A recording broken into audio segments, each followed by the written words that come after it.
Carly Smith was born on July 17, 1992, in Pendle Hill, United Kingdom. Smith's upbringing would foreshadow the disturbing act she would commit on October 9, 2010.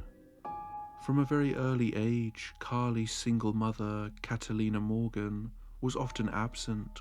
Carly would return home from school and spend time in her room until her mother called her for dinner. Then, at around 8 p.m, Carly would begin to feel drowsy, and her mother would put her to sleep.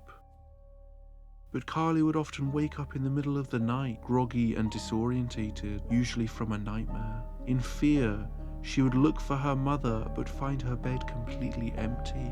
She would turn on every light in the house in search of her until she finally realized she was the only person home. Turning off all the lights, she would go downstairs to the living room. She would eventually fall asleep on the sofa, only to be awoken by the sound of the front door slamming shut. She would awaken bolt upright and could scarcely hear the noise over the thump of her heart. But once the moment had settled, that noise would hang in the air. Right by the front door, in the room directly to her right, she could hear her mother on the phone to someone. Carly didn't initially know if her mother had been on the phone the whole time, or if she had called them as she came in. But it was clear she was ringing the emergency services. There was something frantic in the tone of her voice, but when Carly listened closely, she noticed it was distant, like an automated caller. Carly imagined her mother's face completely expressionless, even as the tone and content of her speech remained hysterical. "There is someone in my house. I am fearful for my life. Someone needs to come here right now. I'm trying to be as quiet as possible so they can't hear me. You need to lock them up. They stare at me at night when they think I am sleeping. They don't know I can feel their breath on my face as they lean above me.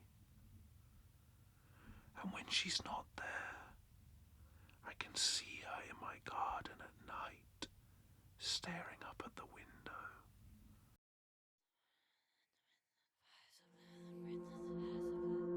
The frantic muttering would continue for a minute or two, and Carly would be utterly terrified. She couldn't understand what her mother was talking about. The police coming over for whatever this was caused her to feel ill, until, she claimed, a thought entered her head. It sent a wave of panic over her body that was so strong she thought she was going to die. There was no one at the other end of the line.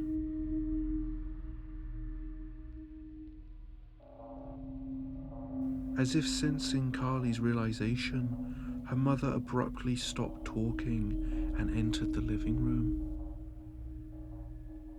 Carly summoned all of her strength to pretend to be asleep. There was an excruciating moment where she knew her mother was in the room with her, staring at her limp body. Her mother's cold hands would grip her under her knees and behind her back, and she would carry her back upstairs to her bedroom.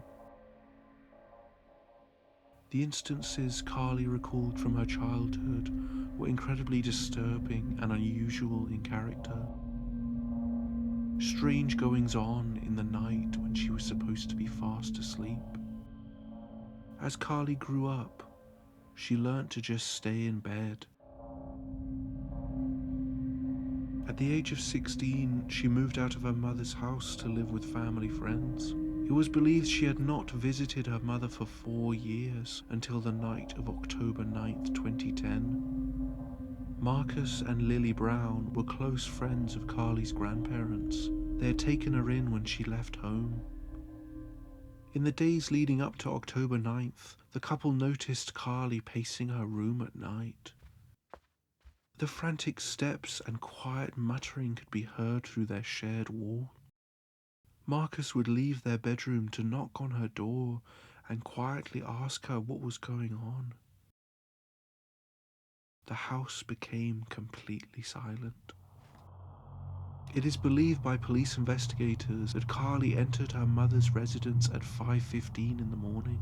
With no signs of forced entry, it is presumed that Carly had always kept a key to her mother's house, or that the front door was left unlocked.